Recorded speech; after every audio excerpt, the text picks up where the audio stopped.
The Director of National Intelligence, Joseph McGuire, testified this morning before the House Intelligence Committee, chaired by Adam Schiff, and the ranking member, the kind of number 2 guy, is Devin Nunes, the famous toady and lapdog of Donald Trump, who is currently involved in suing, as I recall, a fictitious cow.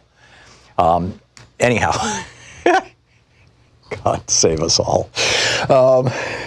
So they held this hearing, and McGuire essentially said, yes, I was given this whistleblower report that says that the president committed treason, my word, not his. I'm perfectly willing to call this treason. In fact, let me just back up on this a little bit and put McGuire in context as well. This guy was a Navy SEAL for 30 some odd years, worked his way up through the chain of command. He was not a spy. He didn't work for the NSA or the CIA or any of the intelligence services. He was in the Navy. He retires from the military, joins up with the Republican Party. Yes, I'm a good Republican. And Donald Trump reaches out and said, would you be my acting director of national intelligence? Just for a while. You don't have to get confirmed by the Senate or anything. You can just be acting. And, you know, it's a good gig.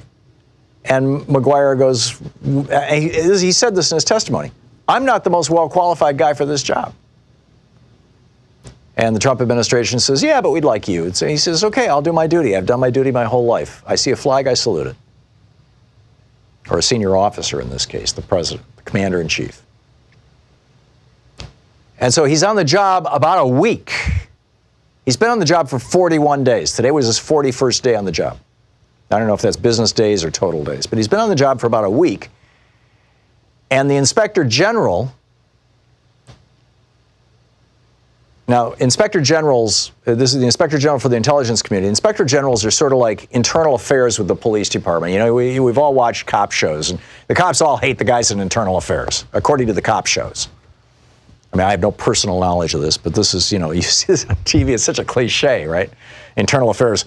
Did you hit that guy too hard? You know, it's you know, that kind of stuff. You know, and internal affairs is snooping around trying to make sure that everything's on the up and up.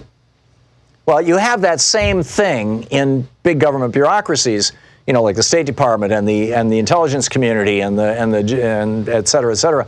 Only that person is not called internal affairs. That person is called Inspector General. And one person is basically in charge of a whole staff who does investigations and all kinds of stuff. So the Inspector General for the intelligence community, he's overseeing, you know, the entire, I think it's 17 or 19 intelligence agencies. The Inspector General for the intelligence community is the guy who the Intelligence Community Whistleblower Act, this is a law passed 30, 40 years ago that says basically if a whistleblower in the intelligence community wants to blow the whistle, they can't just go to some other agency. They can't go to the Department of Justice. After all, they're in the intelligence community. They're spies. They've got all this secret information. They can't go outside the intelligence community to say, hey, something bad is going on here. So they created this position of Inspector General. The Inspector General, the top cop for the intelligence agency, the Inspector General gets this whistleblower report that says that Donald Trump has committed treason. Now, we have never, in the history of this republic, had a president who was accused of collaborating with a foreign power to get himself elected, or reelected in this case, or elected in 2016. You know, saying, Russia, if you're listening, get Hillary's emails. And boom, there they are. What a surprise. So he's, hey, I worked in 2016. Let's try it again in 2020. Well, this time we're going to go to Ukraine. Now, I mean, literally, the closest we've ever gotten to this, to the best of my knowledge, and I'm pretty good with history, were the attacks, the partisan attacks that were made against John Adams when he was running for president in 1796, and against Thomas Jefferson when he was running for president in 1800. And the attacks were, you know, the ones against John Adams were, well, you know, he defended that British soldier who killed Crispus Attucks and a couple of other people in the Boston Massacre. He defended that guy. And Adams gets all indignant and he says, yes, I did. That's the right thing to do. Everybody is entitled to a defense. That's the cornerstone of American jurisprudence. That's the law. And Adams defends himself as being noble for doing that, which he was. But there were a lot of people who thought, okay, he's loyal to the crown. You can't trust this guy. So Adams was very controversial. And then along comes Jefferson. Now, Jefferson lived for a number of years in France. He was a U.S. envoy to France. He spoke French. He was fluent in French by the time he was 12 years old. He loved French wines. He loved French food. So when he was running in 1800, it was like, oh, no, he's got mixed loyalties. His best friend is Lafayette, a Frenchman, a French officer, military officer, and diplomat. We can't trust Jefferson. That's as close as we ever got. And, and it was all out in the open, and people were like, talking about it, but, it didn't spin the elections. But we've never had a president accused of treason like this.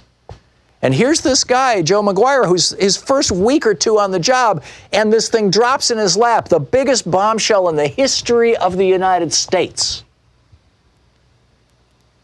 saying that the guy who is perfectly willing to essentially tell his right-wing troll armies, go out and kill somebody or threaten to kill somebody. When Trump was tweeting against Christine Blasey Ford, she's getting death threats. She has to go into hiding. And she's not the only one who has been on the receiving end of this because of a Trump tweet. And so this guy is McGuire, he's, and he didn't say this explicitly, but you look at the guy, he was just squirming. He was like so uncomfortable. The law says that if you're the director of national intelligence and the attorney and the inspector general for the intelligence service says, here's a credible whistleblower complaint, you have to give that to the oversight committee for intelligence. That's the intelligence, the House Intelligence Committee. You have to give that to them within 7 days. The word shall is in the law. It's not optional.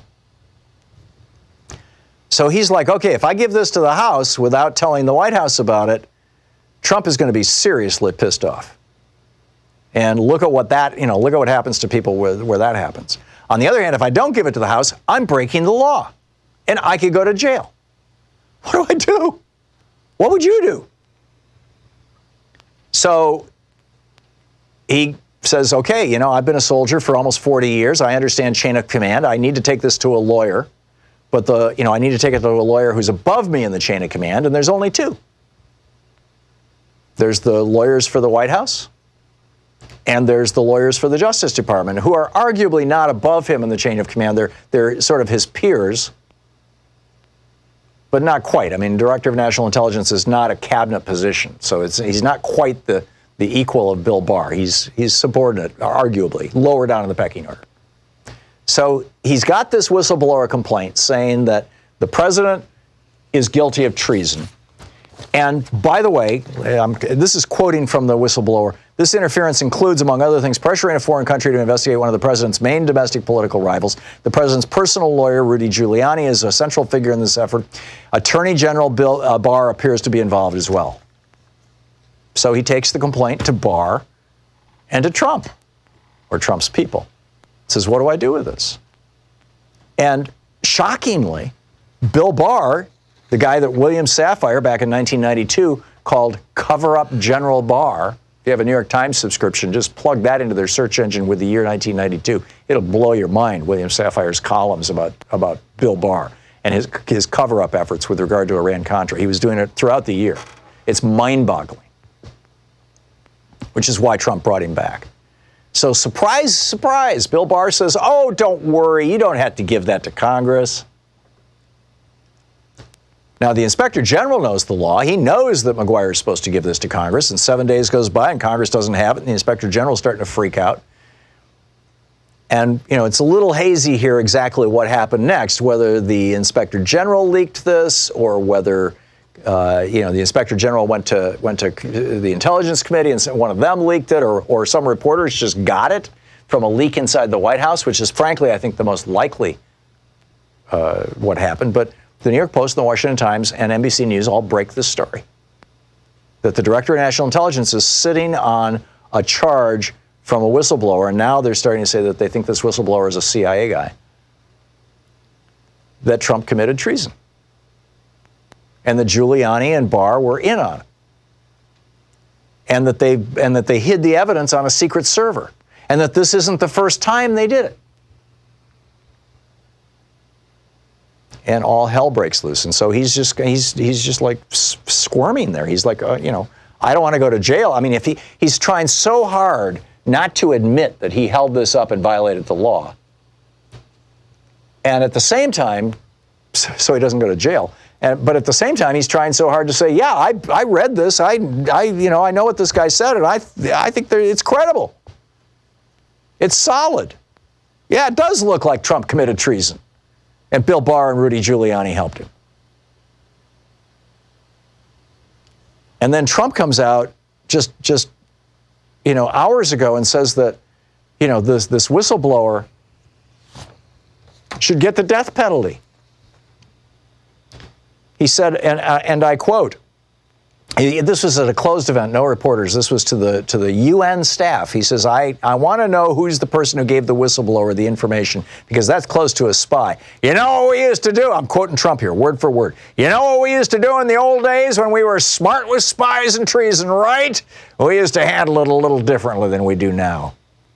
Trump's lawyer was Roy Cohn. Roy Cohn was the guy who directed the prosecution of Julius and Ethel Rosenberg. And even though there was literally no evidence that Ethel Rosenberg knew that her husband was giving secrets to the Russians, Roy Cohn prosecuted her and asked for the death penalty, and she was strapped into the electric chair along with her husband.